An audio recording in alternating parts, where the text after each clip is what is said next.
베드로전서 1장 3절 4절입니다.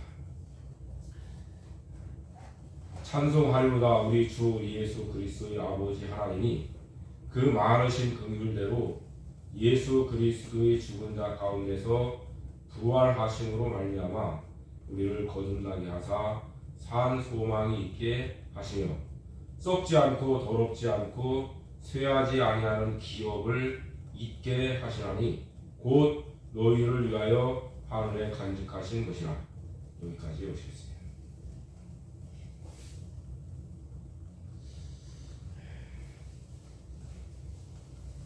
예수님께서 니고데모에게 물과 성령으로 거듭나지 아니하면 하나님 나라에 들어갈 수 없다, 그렇게 말씀을 하셨죠. 그런데 이제 왜 우리가 물과 성령으로 거듭나야 되는가, 성령으로 나야 되는가 하는 것을 우리는 이제 구약에서 할례에 대한 그 중생에 대한 예표, 그 예표에 대한 말씀을 우리가 이 성경 가운데서 오늘 받았습니다. 모세가 할례를 어떻게 생각하는가, 또 예레미야 선지자나 에스겔 선지자가 어떻게 생각하는가, 또 시편에 있는 몇몇 말씀들이 이제 이 우리가 거듭나야 될 것에 대한 그러한 말씀들을 하고 있다는 것을 살펴봤습니다. 그러면 이제 신약에 와서는 사도들이 우리가 거듭나야 된다는 것에 대한 이 거듭남, 중생에 대한 말씀을 어떻게 보고 있는가, 그것을 이제 좀 살펴보려고 합니다. 먼저 우리는 이 베드로 사도에서 중생에 대한 거듭남에 대한 교훈을 어떻게 하고 있는가를 우리는 먼저 살펴보려고 합니다. 베드로 사도도 다른 사도, 특히 이제 사도 요한과 같이 이렇게 니고데모에게 하시는 말씀들을 다 들었을 것이다, 그렇게 생각을 할 수 있습니다. 왜 그러냐면 이 베드로 사도와 요한 사도는 둘이 단짝이 돼서 잘 붙어 다녀요. 그래서 이제 같이 들었을 것으로 우리는 생각할 수 있어요. 아마 제일 나이가 적은 베드로와 사도 요한이 이렇게 같이 다니지 않았나, 그런 생각을 해봐요. 자, 우리는 이 사도들을 통해서 이제 이 거듭남에 대한 말씀의 은혜를 받는데, 우리가 왜 거듭나야만 되는가, 그 중요한 거예요. 우리는 왜 거듭나야만 되는가.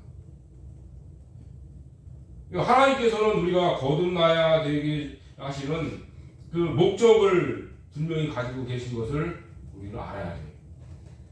첫째로는 우리 사람은 전적 부패하는 인간이라고 했어요. 다시 말해서 영과 육이 죄로 오염되고 타락한 인간이다. 그래서 오염되고 타락한 이 영과 육을 깨끗이 씻어서 새롭게 하시지 않으면 안 된다는 것이에요. 아주 중요한 거예요. 그래서 이제 우리는 여기에서 아주 쉽게 이야기할 수 있는 것이 뭐냐면 이 사죄, 죄를 용서받는 것도 있겠지만은 그 죄를 없이 해야 돼요. 없어지게 만들어야 된다는 거예요. 그래서 이제 우리 성령으로 낳은 것은 영이라고 했습니다. 그래서 거듭나왔다고 하는 것은 우리 영이 성령으로 다시 태어나게 하셨다는 것을 우리는 반드시 이 말씀에 대한 것을 알아야 돼요. 우리 영에 대한 말씀이라는 것을 알아야 돼요. 이제 이 성경을 잘 모르니까 사람들이 이 육신적인 어떤 그런 것과 또 영의 이 문제하고 헷갈리는 사람들이 많아요. 혼동해서 구별 없이 쓰려고 하는 사람들이 많아요. 성경을 잘 몰라서 그렇다 이제 그렇게 표현을 할 수가 없을 것 같아요.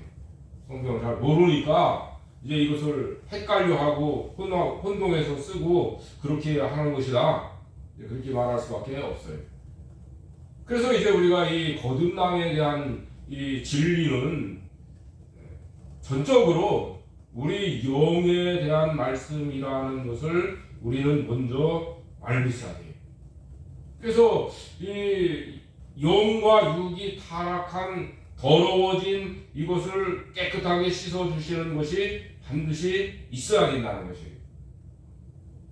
그리고 이제 우리 하나님께서는 우리를 아들을 삼아 주셨고 하나님은 아버지가 되셨어요. 그래서 하나님 아버지께서는 오늘 하나님의 자녀된 우리들이 하나님의 아들다운 아들들이 되기를 원하시는 거예요. 아주 중요한 것이 그거예요. 우리를 거듭나게 하셨을 때에 우리 죄를 없이 해주시는 것도 있겠지만 우리를 하나님의 아들다운 아들로 길러가시기 위한 그 준비가 있어야 되는 거예요. 요즘에는 이제 우리 한국도 많이 발전을 했죠. 그런데 옛날이라고 할 것도 없이 그렇게 오래되지 않은 지금도 많이 부족한 것이 뭐냐면 우리 한국의 기초과학에 대한 이야기예요. 기초과학이 부족하다 그런 얘기를 말해요. 그래서 이제 아마 우리 한국에서도 과학자들이 그런 면에 많이 신경을 쓰는 걸로 알고 있어요. 근데 우리 이 성경도 보면은 하나님께서는 우리 사람이 집을 지으려면 가장 기본적으로 하는 게 뭐죠? 터를 닦아요. 터를 잘 닦아놔야 그 집을 잘 지을 수 있어요. 그 하나님을 닮아가게 하시는 하나님의 아들다운 아들로 만들어 가시기 위해서는 터를 닦는 거예요. 그 터를 닦으신 것이 뭐냐면 우리를 거듭나게 하시는 거예요. 다시 태어나게 하시는 것이에요. 그래서 다시 태어나게 하실 때에 그냥 한 사람이 태어나는 것으로서 끝나나요? 우리 사람이? 그렇지 않아요. 어떻게 되죠? 우리 사람이 한 사람이 이렇게 태어났다. 그러면은 그 태어난 그 한 사람이 그 부모의 영향을 받아요. 어떤 영향을 받죠? 외형적으로 점점 자라나면서 자기 부모들의 영향, 얼굴, 어떤 형태, 몸 모양 이런 것들을 영향을 받아요. 그렇죠? 그리고 그 어떤 생각들도 많은 영향을 받아요. 그렇죠? 그리고 그 부모의 어떤 그 이름을 이렇게 따라가는 그런 것들이 있어요. 하나 태어났는데. 그리고 부모로부터 또 많은 것들을 받아요. 그렇잖아요. 우리 사람도 한 사람이 태어나면 여러 가지 일들이 함께 따라오잖아요. 그럼 하나님께서도 하나님의 자녀로 우리를 낳으셨다 할 때에 그냥 한 사람을 이렇게 낳기만 하는 것으로 끝나셨을까? 그런 것은 아니에요. 그래서 이제 베드로 사도나 바울 사도나 요한 사도는 그 거듭남에 대한 어떤 면들을 좀 강하게 주장하는 면들이 있어요. 그래서 이제 각 사람의 어떤 특성, 성격 이런 것들을 하나님이 쓰셔서 그 사람들 각각의 성품을 쓰셔서 이 성경을 기록하게 하시는 거예요. 그래서 이제 유기적 영감설이라는 말을 해요. 각 사람의 성품에 따라서 특성에 따라서 하나님은 그 사람을 그렇게 쓰셔요. 각 사람을. 여러 사람들이 있잖아요. 오늘 이제 베드로 사도는 이 성령으로 거듭남에 대한 말씀을, 이 진리를 어떻게 보는가? 그러니까 제가 말씀드린 대로 바울 사도가 이렇게 중점적으로 어떤 핵심적으로 보는 내용이 있고 사도 요한이 또 보는 내용들이 또 달라요. 이제 중요한 어떤 그 면을 강하게 주장하고 이야기한 것이에요. 어떤 사람은 코끼리를 볼 때에 귀만 보고 귀에 대한 이야기를 하는 거예요. 어떤 사람은 코를 보고서 코에 대한 이야기를 하고, 어떤 사람은 배를 만지면서 배에 대한 이야기를 하는 거예요. 다리를 보고 다리에 대한 이야기를 하는 거예요. 그리고 자기가 그 본 어떤 그 면을 가지고 이야기를 하는 거예요. 그래서 틀렸나요? 틀린 건 아니에요. 다 이야기를 못했을 뿐이죠. 오늘 이제 이 베드로 사도가 중생에 대한 교훈을 하는 이 내용에 있어서도 마찬가지예요. 그러면 베드로 사도는 이 중생에 있어서의 무슨 이야기를 무슨 말씀을 하고 있는가, 그것을 이제 좀 살펴보고 은혜를 받으려고 해요. 자, 베드로 사도는 우리가 중생할 수 있는, 거듭나게 할 수 있는 그런 근거, 또 거듭난 사람의 어떤 시작, 그런 것들을 이제 이 말씀을 하고 있고, 시작에 대한 것은 씨지요, 씨. 어떤 씨를 이렇게 심으면 그 씨가 가지고 있는 어떤 특성에 따라서 자라나잖아요. 그런데 그 씨는 원래에 있었던 그 본체에서 나온 대로 자라나게 되어 있는 것이 씨예요. 예수님은 베드로 사도에게 이런 말씀하셨죠. 내가 네게 천국 열쇠를 주겠다. 그래서 열쇠를 준다고 하는 의미는 어떤 의미냐면 시작하는 거예요. 열고 들어가는 그 역할을 하는 사람이 베드로예요. 그래서 이제 이 베드로가 사역하는 어떤 면들을 이렇게 살펴보면은 좀 그런 면들이 좀 나타나요. 그래서 이 중생에 대한 말씀도 또 그렇다 하는 것을 우리는 볼 수 있어요. 자, 여기 오늘 이 베드로전서 1장 3절 4절 말씀에 보면은 우리가 부활하게 될 수 있는 그 근거가 어디에 있느냐. 그러니까 성령께서 우리를 부활시키실 수 있는 어떠한 그 동력, 그냥 성령께서 우리를 부활시키다, 거듭나게 하시는 그 일을 하신 것이 아니에요. 여기 3절에 보면 그렇게 말씀했죠.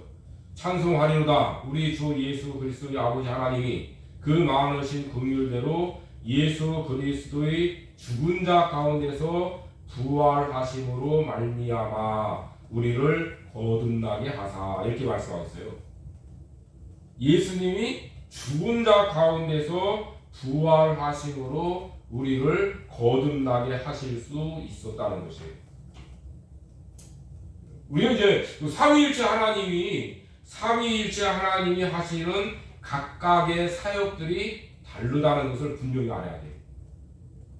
성부께서 하시는 일, 성자께서 하시는 일, 성령께서 하시는 일, 다르다는 거예요. 그러나 성자께서나 성령께서는 그 성부 하나님께서 하시고자 하시는 그 뜻을 따라서 일하시는 거예요. 성자께서도 하나님 삼위 제2위가 되시지만 마음대로 하시는 것이 아니에요. 아버지 뜻을 따라서. 성령께서도 때로는 성부의 뜻을 따라서, 성자의 뜻을 따라서 그렇게 일을 하십니다. 내 마음대로 그렇게 하시는 것이 아니에요. 우리를 구원하시는 그 구원 사역에 있어서 그렇게 일하셔요. 그래서 예수님이 죽은 자 가운데서 부활하심으로 그 공로를 가지고 우리를 거듭나게 하시는 거예요. 그러니까 예수님은 십자가의 죽으심으로 우리의 죄값을 치러서 우리가 죽을 죽음을 죽으신 거예요. 대신 죽으신 거예요. 대신. 그리고 예수님은 다시 살아나셨죠. 그 살아나신 것은 뭐냐면 우리를 의롭다 하시기 위해서 살아나신 거예요. 그런데 이제 예수님이 부활하신 그 부활의 공로가 우리를 의롭다 하신 것으로서 끝나는 것이 아니라 베드로 사도는 우리가 거듭나게 하실 수 있는 그러한 근거가 되도록 하셨다는 거예요. 놀라운 말씀이죠. 바울 사도는 로마서 4장 25절에 보면 예수 그리스도께서 우리의 범죄의 함으로 죽으셨다 그랬어요. 우리를 의롭다 하시기 위해서 다시 살아나셨다 그랬어요. 그래서 이제 이 로마서는 우리의 의롭다 하심에 대한 그 말씀을 아주 강하게 전체적인 내용들이 우리의 의에 대한 말씀을 하고 있어요. 그래서 아마 거기까지 하지 않았나 이렇게 생각을 또 해볼 수는 있어요. 그러나 어쨌든 이 바울 사도는 우리를 의롭다 하심을 위해서 부활하셨다 그랬어요. 그러나 베드로 사도는 그건 말고 또 우리가 예수님의 부활하심으로 우리가 거듭날 수 있도록 그렇게 하셨다. 그래서 우리가 거듭남으로 하나님께서는 우리에게 또 주시는 것이 뭐냐면 기업을 잊게 하시는, 여기 3절 말씀대로 한다면 산소망이 있게 하셨다 그랬어요. 산소망, 살아있는 소망이라고 하는 것과 죽은 소망과는 뭐가 다를까요? 죽은 소망은 이루어질 수 없는 거죠. 산 소망은 반드시 이루어질 수 있는 거예요. 그러니까 우리가 하나님을 섬기고 예수님을 믿고 그 하나님을 섬기고 예수님을 믿음으로 말미암아 받게 되는 것들이 뭐냐면 살아있는 소망이에요. 실제로 이루어질 것이기 때문에 우리는 믿고 따라가는 거예요. 그렇죠?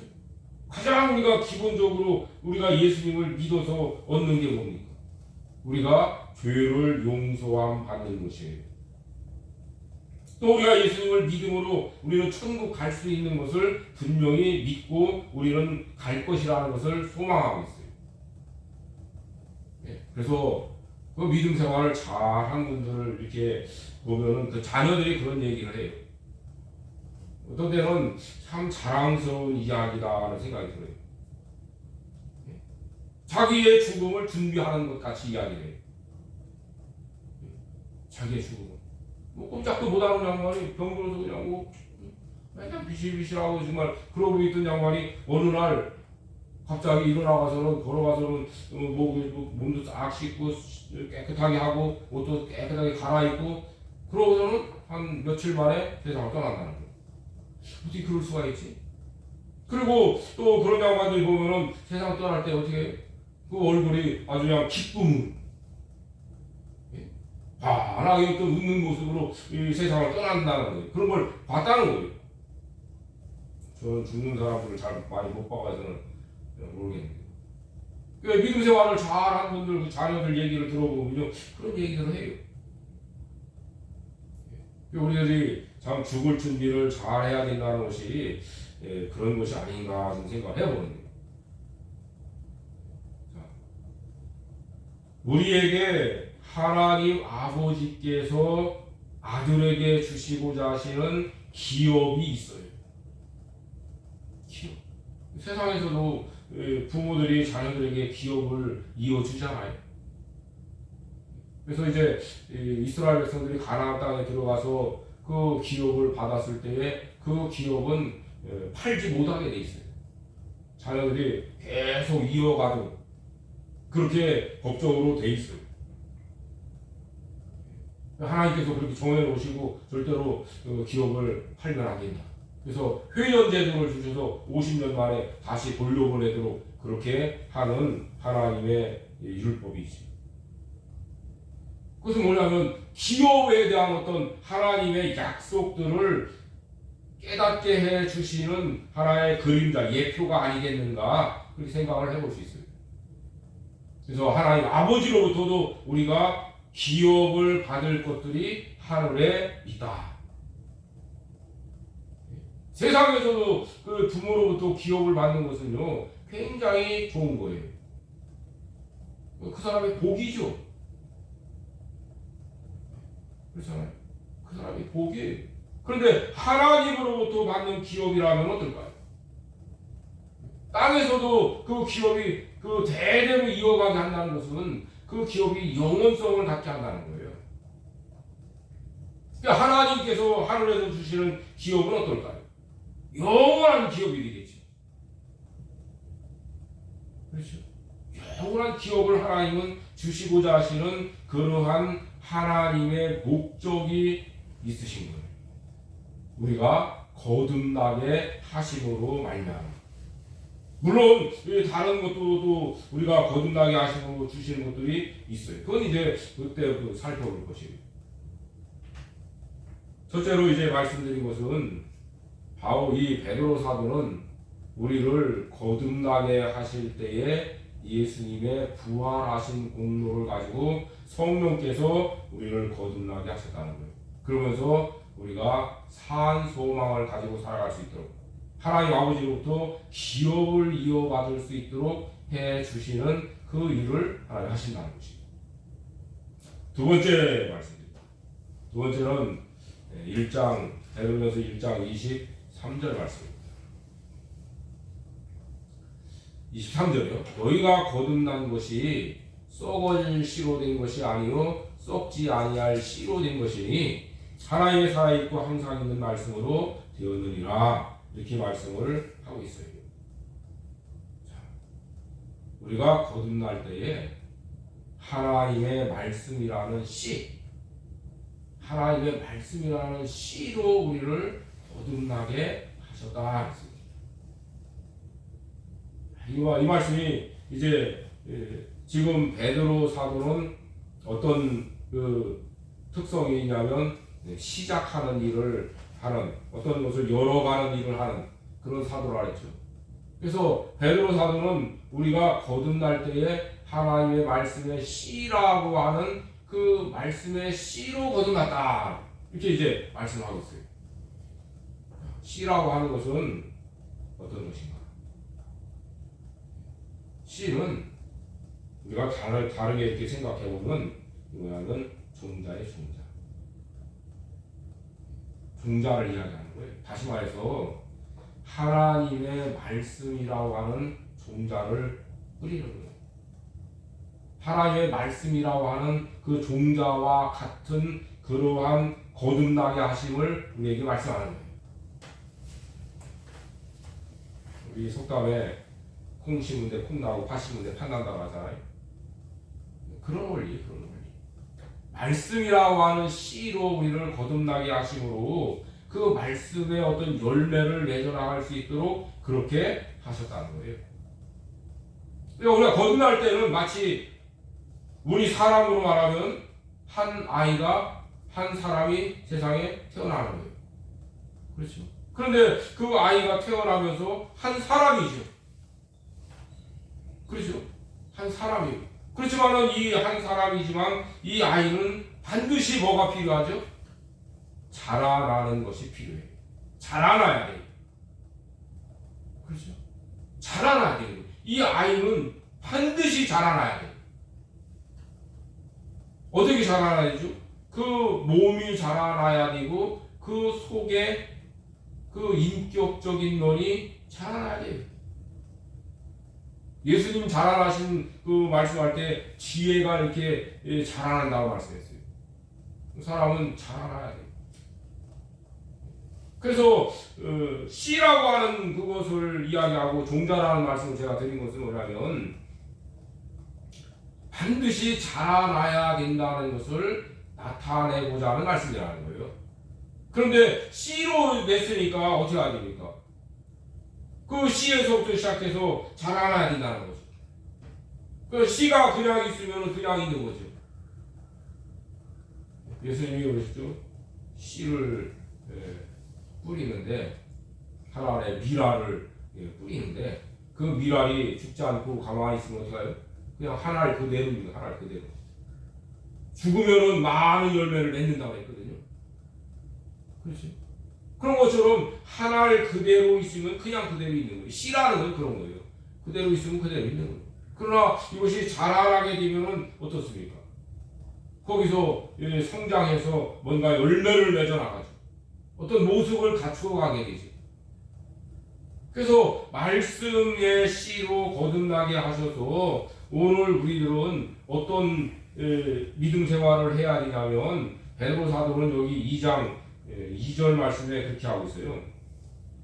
원래 이제 여기에서는 저는 한 가지 좀 여러분들에게 생각하게 하는 것이 좀 필요하다고 하는 것이 처음에 이 서신을 쓸 때는 장 1장, 2장, 3장 절이 없어요.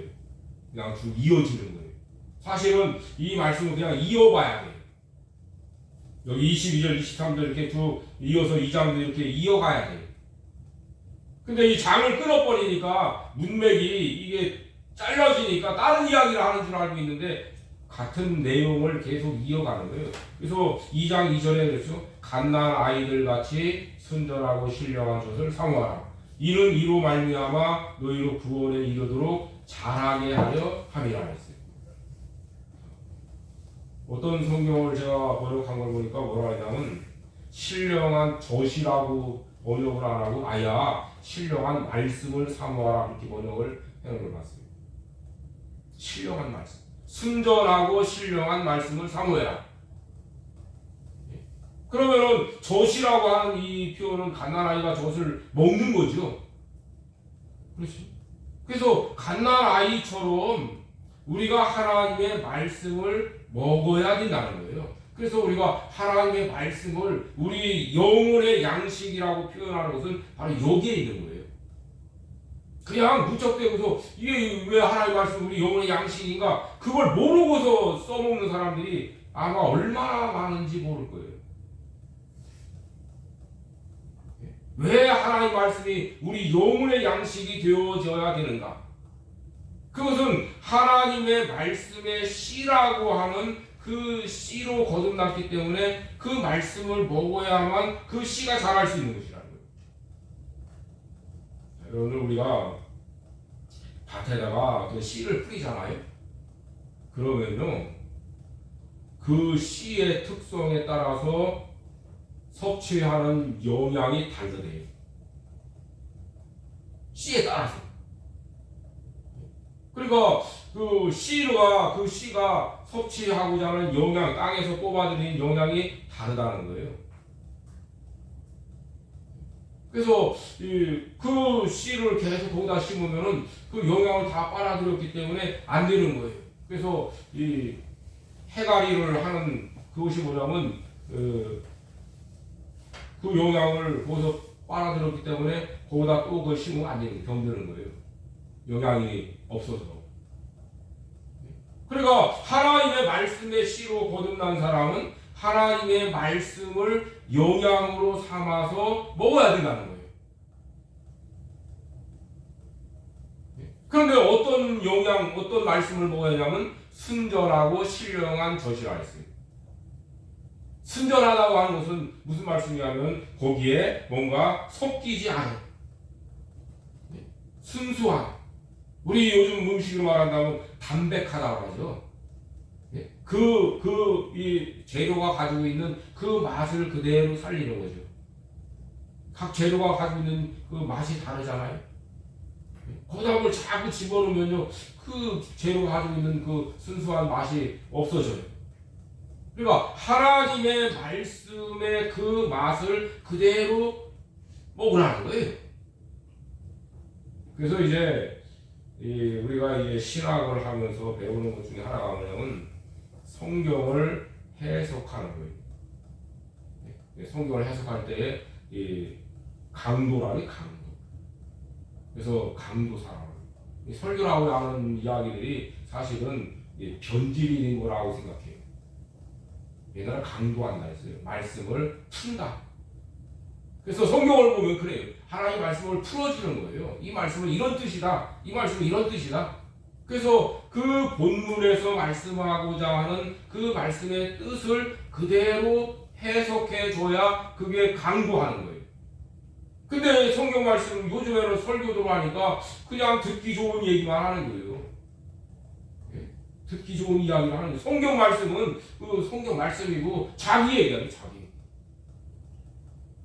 그러면 목사 내놔야 된다고 저는 생각해요. 개인적으로는 그렇게 생각해요. 목사 내놔라. 가서 요즘 뭐 강의에서 먹고 사는 사람 많잖아요. 요즘 강의에서 먹고 사는 사람들이 얼마나 많아요. 여러 회사라든가 여러 사람들한테 가서 강의에 가서는 그냥 입으로 먹고 사는 사람들 많잖아요.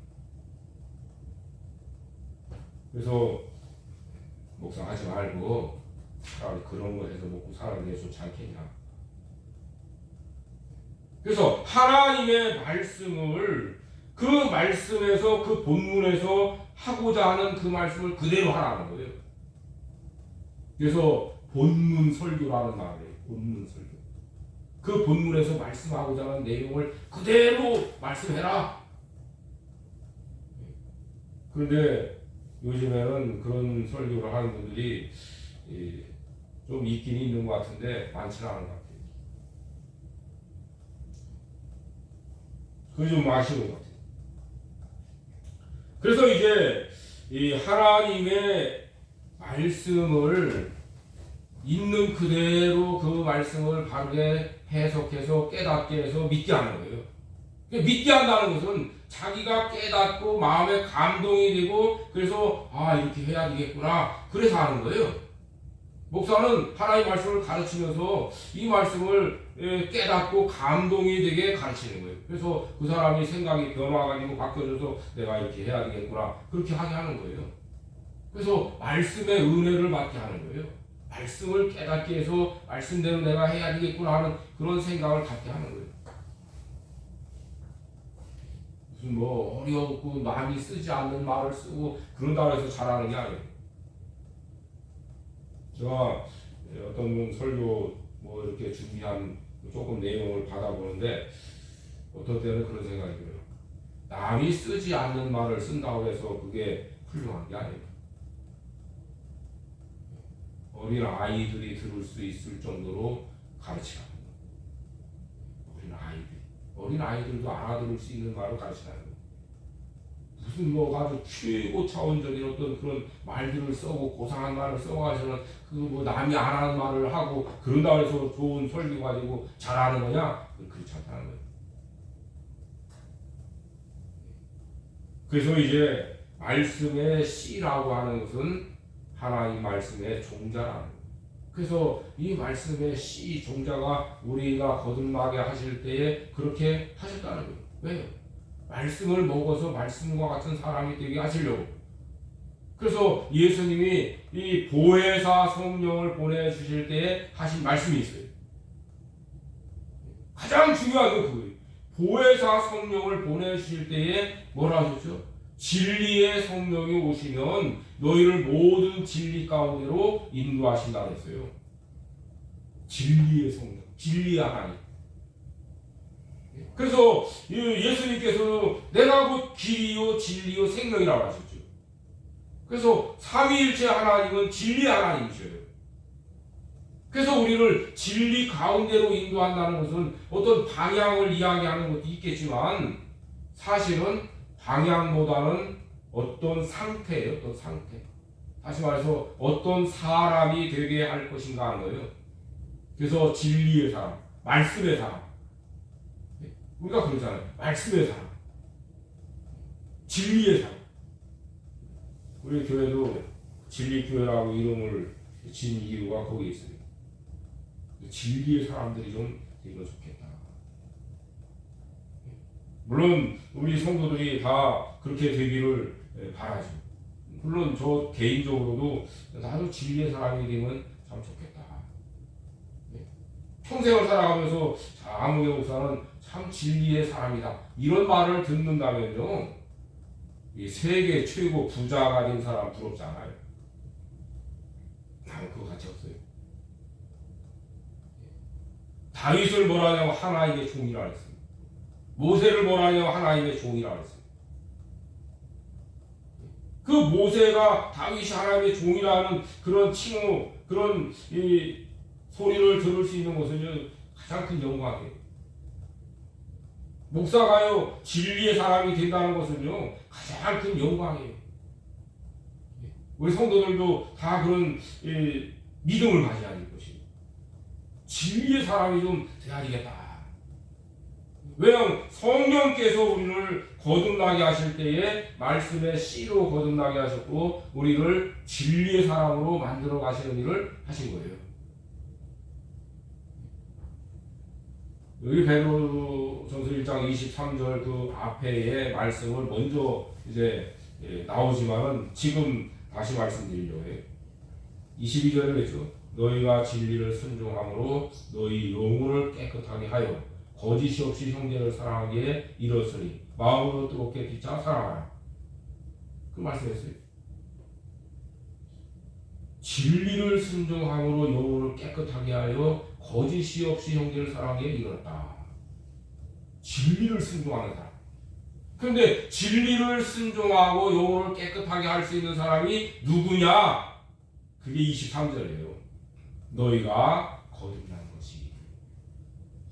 너희가 거듭난 것은 너희가 진리를 순종해서 너희 영혼을 깨끗하게 해서 너희가 진리의 사람이 되게 하려고 하는 그런 목적을 가지고 있다는 거예요. 성령께서 너희를 거듭나게 그렇게 하셨으니까 너희는 이런 사람이 되라는 거예요. 진리를 순종하는 사람, 영혼을 깨끗하게 하는 사람. 영혼을 깨끗하게 한다니까 아니 그러면 우리가 말씀을 순종해야만 깨끗해지나? 그런 게 아니에요. 이것은 우리들이 점점 자라나는 거예요. 우리 중생한 영이 점점 자라나는 거예요. 빛을 발하는데 조그만한 촛불 같은 그런 조그만한 반딧불도 있잖아요. 반짝반짝하죠. 멀리서 보면 잘 안 보여요. 촛불은 더 멀리까지 가요. 그래서 어떤 사람은 별과 같이 빛나고, 어떤 사람은 달과 같이 빛나고, 어떤 사람은 해와 같이 빛나고, 별의 영광도 다르다고 했는데 달라요. 그것은 우리 영혼을 이 성령으로 거듭나게 하실 때에 깨끗하게 하셨는데, 이 깨끗하는 것은 우리들이 더 자라나는, 그걸 우리에게 가르치는 말씀이라는 것을 우리는 알아야 됩니다.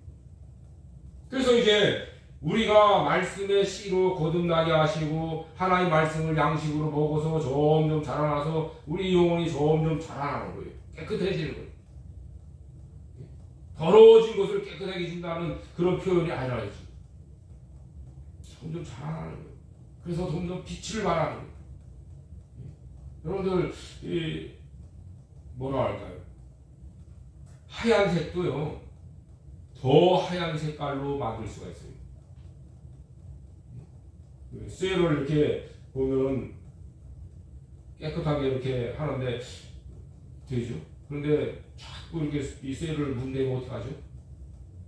더 빛이 나고 반짝반짝하게 할 수 있어요. 깨끗하죠. 더 깨끗하게 할 수 있다는 거예요. 그 자라난다고 하는 말씀이라는 것을 우리는 알아야 돼요. 근데 이제 우리가 자라나는데 어떤 모습으로 자라나느냐? 그래서 베드로 사도는 이 베드로 후서 1장의 말씀에 이어가고 있어요. 1장 3절부터 보면은 그의 신기한 능력으로 생명과 경건에 속한 모든 것을 우리에게 주셨으니, 그렇죠? 생명과 경건에 속한 모든 것을 우리에게 주셨다. 왜 주셨느냐? 그것은 3절부터 4절 계속 이어지죠. 이로써 그 보배롭고 지극히 큰 약속을 우리에게 주사 이 약속으로 말미암아 너희로 정욕을 인하여 세상에서 썩어질 것을 피하여 신의 성품에 참여하는 자가 되게 하려 하셨으니. 그러면서 이제 너희 위로의 덕을 저게 지식을 이렇게 쭉 이어가면서 8절에 가면 주 예수 그리스도를 알기에 게으르지 않고 열매 없는 자가 되지 않게 하려 함이라. 하려니와 이렇게 말씀했죠. 예수 그리스도를 알기에 게으르지 않고 열매를 맺어가는 사람. 어떤 열매냐? 예수님을 안다는 게 뭐냐? 그것은 바로 여기 말씀에 신의 성품이라 했습니다. 다시 말해서 하나님의 성품에 참여하는 사람. 그러니까 성령께서 우리를 거듭나게 하셨는데 말씀의 씨로 거듭나게 하셨고 그 말씀을 먹게 하시고 그 말씀을 순종하게 하셨고 그래서 어떻게 하냐? 베드로 사도는 하나님의 성품으로 닮아져 가게 하시는 것을 말씀합니다. 하나님을 닮아가는 그런 사람으로 길러가시기 위해서 역사하시는 것이라는 것을 말씀하고 있는 거예요. 베드로 전서에서는 그 시작적인 이야기를 했다면 후서에 와서는 열매에 대한 것을 이야기합니다. 목적이 이거다. 우리가 말씀의 씨로 거듭나게 하신 것은 그 말씀을 우리 영의 양식으로 먹어서 하나님의 성품으로 닮아져 가는 그 목적을 가지고서 하신 것이야. 그래서 우리가 하나님의 성품으로 닮아져 가는 많은 열매를 맺어야 된다는 거예요. 그 일을 하라는 거예요. 그 일. 여기 이제 생명과 경건에 속하는 것이라 그랬죠. 그걸 우리에게 주셨다 그랬잖아요. 그 생명은 뭐냐면 인간이 새로운 피조물이 될 수 있는 원동력이라 했어요. 새로운 피조물이 될 수 있는 원동력이 되는 그 생명. 우리가 이제 좀 더 다른 표현을 한다면 영원한 생명. 영원한 생명을 우리에게 주신 것이에요. 그 생명을 우리가 받아서 우리들이 그 생명이 역사하심으로 자라갈 수 있는 그런 사람. 그리고 이제 이 경건이라고 하는 것은 뭐냐면 변화된 사람. 우리가 성령으로 거듭나서 변화가 생기면은 그 변화된 사람의 모습이 어떤 사람이 되고자 하냐면 바로 경건하게 살려고 하는 거예요. 그래서 이 사도들이 많이 이야기하는 것 중에 뭐냐면 경건을 연습하라 그랬어요. 경건하게 살고자 하는 자는 핍박을 받는다고 말씀했어요. 그러니까 우리가 성령으로 이 변화되고 새롭게 된 사람은 이제 하나님과의 관계에서 새로운 어떤 모습을 갖는 거예요. 새로운 모습. 그 새로운 모습이 뭐냐면 자기가 하나님 앞에서 경건하게 살아야 되겠구나. 내가 하나님 앞에서 경건하게 살아야 되겠구나. 그런 생각을 가지고서 경건하게 살아가는 것이 경건한 사람이 되는 것이 어떤 것일까? 어떻게 하는 것이 경건한 삶을 살 것인가? 그걸 생각하게 되는 거예요. 그것을. 그래서 경건한 것을 가지고서 어떤 일들을 생각하는 거예요. 여러분들 우리가 예를 들어서 자유가 있어요. 하나님 우리를 자유롭게 하시려고 자유를 주셨다 했어요. 그런데 자유가 있다고 하니까 그러면 내가 이 머리가 있는데 머리를 막 길고 가서 막 그냥 확 떨어뜨리고 좀 좋지 않은 말로 뭐 미친 것처럼 이렇게 머리를 하고 다니는 거하고 단정하게 빗고 다니는 거하고 뭐가 보기 좋아요? 내가 자유다 하고서 막 하는 거하고 옷도 말이죠 막 떨어져 가서 궁뎅이가 보이는 그런 옷을 입고 다니면서 말이죠 그러면은 거하고 좀 깨끗하게 입고 단정하게 입는 거하고 뭐가 경건한 것 같아요? 여러분들 우리가 하나님께 찬송 드리는 것도 마찬가지예요. 세상 사람들이 부르는 것처럼 다 할 수 있죠. 그러나 그런 것들이 나를 경건한 사람으로 만들어 갈 수 있겠는가 물어보는 거예요. 북치고 장구치고 깽가치고 뭐 다 할 수 있어요. 자유예요. 그러나 안 할 수 있는 것도 자유예요. 그래서 내가 경건한 사람으로서 경건한 삶을 살아가도록 하려고 하기 위해서 이것이 경건한 모습이 될까? 이것이 아니면 경건하지 않은 모습이 될까? 그거 보는 거예요. 그걸 가지고서 평가하는 거예요. 생각하는 거예요. 우리가 예배 드릴 때요, 마음대로 할 수 있어요. 들어놓아서 하든지, 자빠져서 하든지 해봐요. 마음대로 할 수 있어요. 자유. 그러나 그것이 경건한 것이 아니라면, 그럼 내가 그렇게 하면 안 되겠다. 그걸 생각하는 거예요. 그래서 생명과 경건에 속한 모든 것을 우리에게 주신 거예요. 주셔서 야 네가 하나님께 받은 생명을 좀 살아봐라. 네가 하나님이 주신 그 경건함을 가지고 한번 살아봐라. 그거 주셨으니까 받았으니까 그럼 살아봐야죠. 그래서 하나님을 좀 닮아가는 그런 삶을 좀 살아보려고 하는 거예요. 그래서 너희 믿음의 덕의 지식의 절제를. 그 말씀이 나오는 거예요. 나올 수밖에 없지요. 네가 경건하게 살고 생명 하나님 주신 생명을 살려고 하면 어떻게 해야 돼요? 이거 믿음이 있지 않냐? 기본적으로 하나님 주신 믿음이 있지 않냐? 그 믿음을 가지고 한번 좀 해봐라. 해보려고 하니까 방법이 없어요. 모르겠어요. 그래서 가르치는 거예요. 야, 너희에게 주신 믿음이 있지 않냐? 그 믿음의 덕을 베푸는 일을 한번 좀 해봐. 덕을 좀 베풀고 덕을 좀 쌓려고 하니까 알아야 이 덕을 쌓죠. 어떻게 해야 되는 것이 덕인지, 어떻게 해야 되는 것이 덕이 아닌지 이걸 알아야죠. 그렇게 지식이 필요한 거예요. 우리가 안다고 해가서 모든 걸 다 알아요? 절제가 필요해요. 배워야 되는데 도둑질 배우지 말라 그랬어요. 왜요? 사람이 그 도둑질 배우면 써먹을 수 있을지 모르니까. 혹시라도. 사람이 어렵고 힘들면요, 배운 거 써먹게 돼 있어요. 목사들도요, 자기가 목사가 되기 전에 했던 버릇이 나올 수 있어요. 언제? 힘들고 어려우면. 그래 돌아가는 거예요. 그래 돌아가는 거예요. 그러니까 목사들이 세상에서 다른 직업을 갖지 말고 그냥 복귀만 해라. 왜냐하면 힘들고 어려울 때 돌아가거든요. 돌아간 사람들이 얼마나 많아요. 그렇기 때문에 하지 말라는 것도 있어요. 그래서 이제 우리를 거듭나게 하실 때 생명과 경건을 주셔서 그렇게 살게 하시는 거예요. 하나님을 좀 닮아가라고. 그래서 우리 중생한 영의 성품이 하나님의 성품으로 닮아가도록, 자라나도록 그렇게 하시는 거예요. 그래서 말씀의 씨를 우리에게 뿌리잖아요. 그래서 마태복음 13장에 보면은 씨 뿌리는 비유가 나오잖아요. 그런데 이 씨 뿌리는 비유에 대한 말씀을 마가는 뭐라고 이야기했냐면,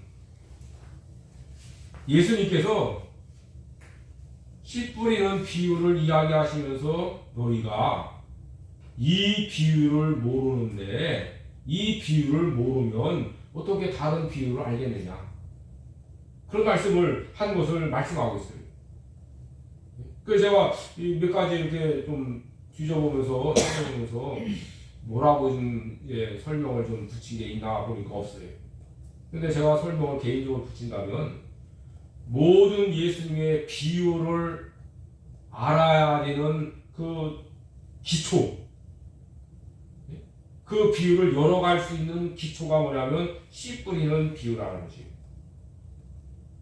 씨 뿌리는 비유를 모르면서 다른 비유에 대한 것들을 모른다는 거예요. 그래서 씨 뿌리는 비유를 바르게 깨달아 알아야 다른 비유에 대한 말씀도 알 수 있다는 것이에요. 그래서 씨 뿌리는 비유를 이제 말씀을 하고 있는데, 그래서 예수님 말씀을 그대로 이제 받아서 베드로 사도는 씨에 대한 말씀으로 하고 있다는 것을 우리가 볼 수 있어요. 신명기 8장 3절에서 모세가 뭐라 했죠? 하나님께서 40년 동안 광야에서 만나를 먹게 하신 것은 뭘 깨닫게 하신다 했어요? 사람이 떡으로만 사는 것이 아니라 하나님의 입에서 나오는 모든 말씀으로 산다는 것을 알게 하려고 하셨다 했어요. 그리고 이 마태복음 4장에서 마귀가 예수님 시험했어요. 이 돌멩이가 떡덩이가 되게 하라. 그런데 예수님은 뭐라고 하셨습니까? 사람이 떡으로만 사는 것이 아니라 하나님의 입에서 나오는 모든 말씀을 산다. 그리고 바울 사도는 그 고린도후서 2장 또 4장에서 말씀해 보면 자기가 하나님 말씀을 전할 때에 혼잡하게 하지 않는다고 말씀을 했어요. 2장 11절 말씀에서는 내가 하나님 말씀을 전할 때에 혼잡하지 않게 전한다. 그런데 2장 11절 말씀에서 혼잡한다는 것은 무슨 뜻이냐면 과일을 속박이 하는 것이라 했어요. 내가 과일 장수가 겉하고 속하고 다른 것을 놓는 그런 식으로 말씀을 전하지 않는다는 거예요. 이중 서로 다른. 그러니까 하나님 말씀을 전할 때에 다른 이야기를 하면 안 되는 거예요. 다른 이야기. 왜 속박이를 해요? 순수하지 못하게. 순전한 말씀을 그대로 전해야 돼요. 두 번째로 4장 2절에서는 뭐를 말씀했냐면 썩은 것을 이야기하는 거예요. 내가 혼잡하지 않게 한다고 했는데 내가 썩은 것을 집어넣었잖아요. 왜 그러냐? 거기서는 각 사람의 양심에 대해서 스스로 천구한다. 내가 하나님 옆에서 각 사람의 양심에 대해서 스스로 천간다는 거죠. 그 뭐냐면 하나님 앞에서 그 각 사람의 양심은 뭐에 좌우가 되냐면 아는 것, 지식의 좌우가 되게 돼 있어요. 그래서 어려서부터 바르게 배워야 돼. 옳은 것을 배워야 돼. 잘못 배우면요, 그게 옳은 줄 알아요. 그 지식에 영향을 받는 거예요. 그래서 이 양심이 더러워진다 그랬어요. 이게 다른 성경을 보면 그런 말씀도 있는데, 이 양심에 대한 말씀을 하면은 그 말씀을 할 수 있는데, 양심이 지식이 잘못되면 더러워져요. 그래서 우상의 재물을 먹어요. 왜? 지식이 잘못돼서.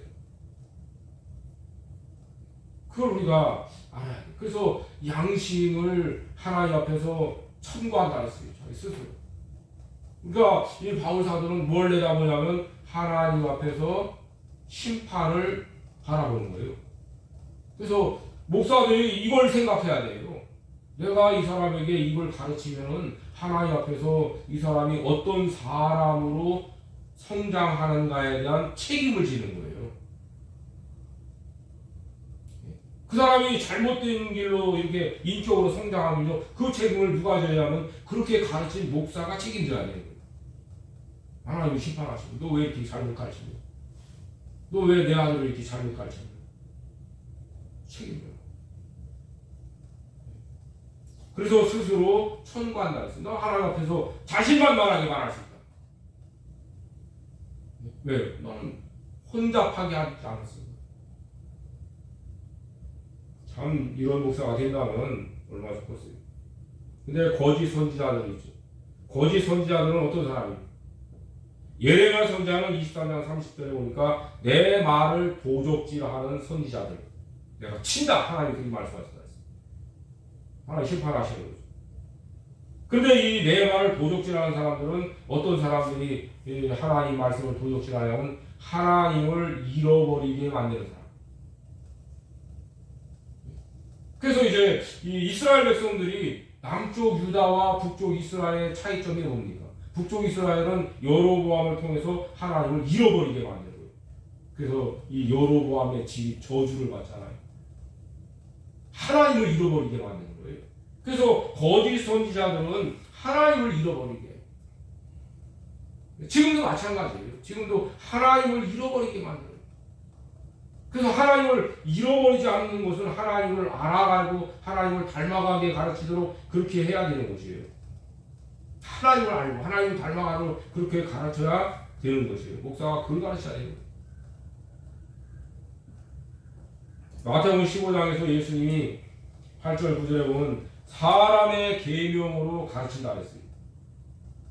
사람의 교훈을 가르쳐서 이제 나를 헛되이 경배한다 그랬어요. 하나님을 섬긴다고 하는데 잘못된 것을 가르쳐 놓으니까 이 사람들이 하나님을 섬긴다고 하지만은 하나님을 섬김이 잘못된 거예요. 그래서 하나님이 받아주지 않는 거예요. 이게 얼마나 무서운 말씀이에요. 하나님 앞에 열심히 했는데 그게 하나님 보실 때 야, 그건 네 생각이다. 그건 네 생각이다. 내가 원하는 건 그게 아니야. 막 이러신다고 어떻게 할까요?